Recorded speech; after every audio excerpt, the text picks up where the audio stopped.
Hello and welcome back, everybody. Today we'll be talking about the lifetime of the RMS Carpathia. For those of you who do not know what it looks like, here's a picture up here. And for those of you who do not know what the ship did and its story, we'll go over it in this video. Now, pretty much most of you watching all know what happened to it and kind of its story and what it's famous for.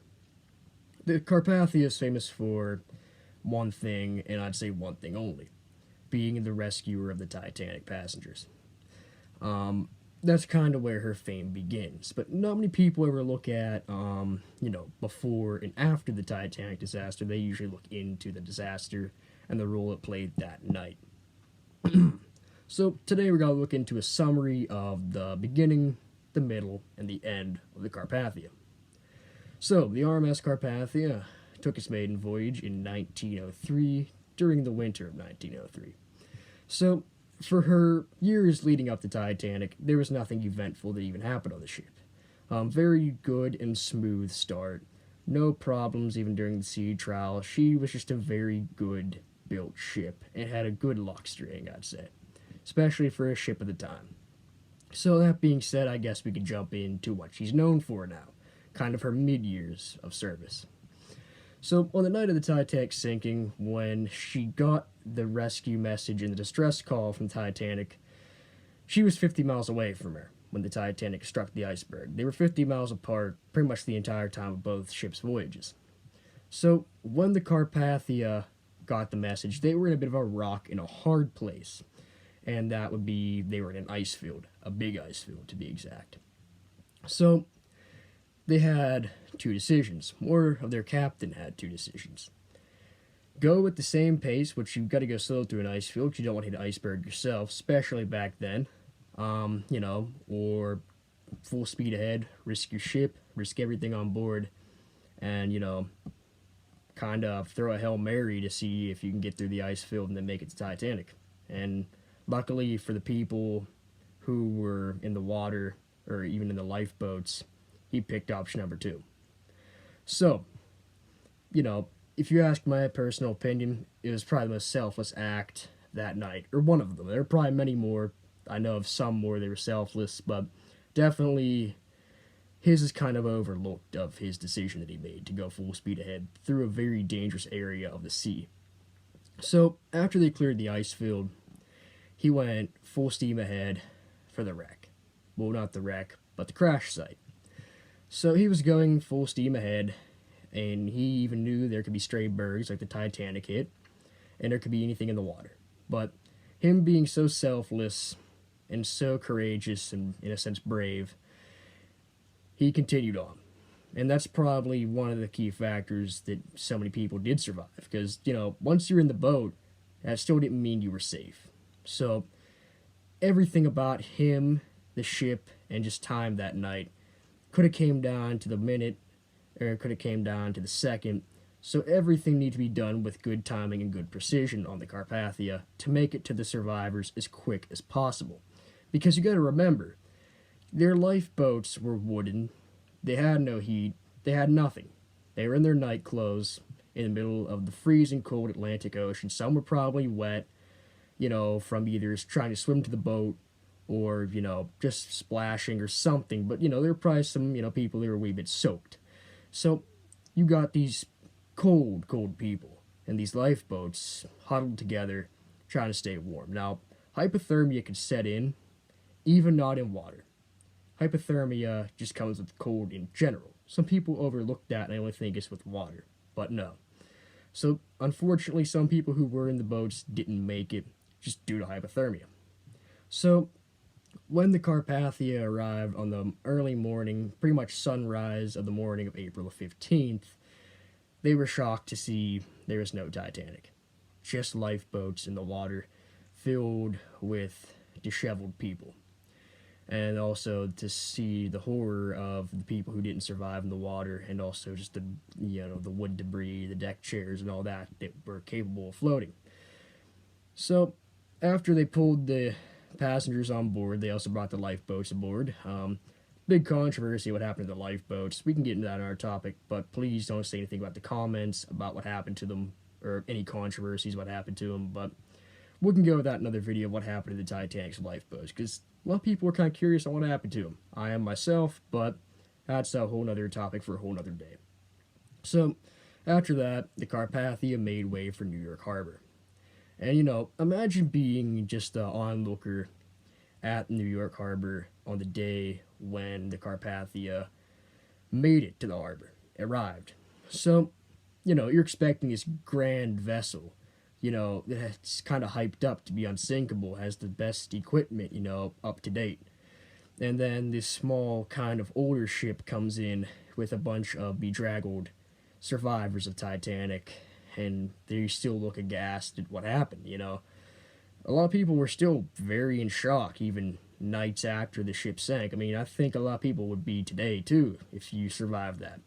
A lot of, hectic things happened that night. To witness that firsthand and then survive and know that some of your loved ones didn't make it, or, you don't even know if they're on the ship with you, of course you're going to be in shock. So, to the onlookers, this is a huge surprise that, Titanic isn't here, but its passengers are. Obviously, people were getting the news that what happened to it. So, after the Titanic incident, now we're jumping into part 3. World War II happened only 2 years later. World War I, my apologies. I had the number mixed up because I was about to say 2. So, World War I happened in 1914. So, the Carpathia, like every ship that was capable of doing service, was, made into something different. So the Carpathia was picked to be a transport ship. Not a troop transport ship, but like a cargo and weapons transport ship. But sometimes it did even do troops. So people will always wonder what it looked like with this war paint. I found no pictures, unfortunately, but it was described to be like the Lusitania. So if it looked like the Lusitania, the white superstructure would have stayed, black superstructure, and the funnel would have been painted black instead of keeping its Cunard red. So, during the latter years of the war, the Carpathia really stayed out of danger. It usually worked in between the English Channel, going to France and England, back and forth delivering supplies, and, kind of around the English coast. So, when she was sailing, she was heading towards, some say Cherbourg, some say, I believe, somewhere around the Normandy area, when she was heading towards her destination.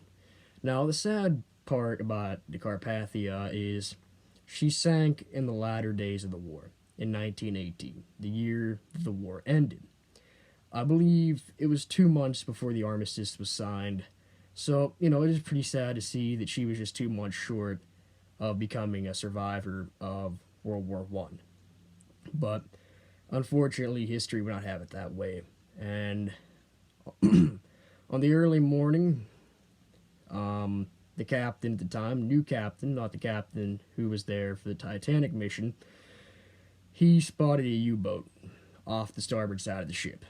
And by the time he could maneuver his ship, the U-boat did fire upon him, and a torpedo struck the starboard side of the ship on the bow.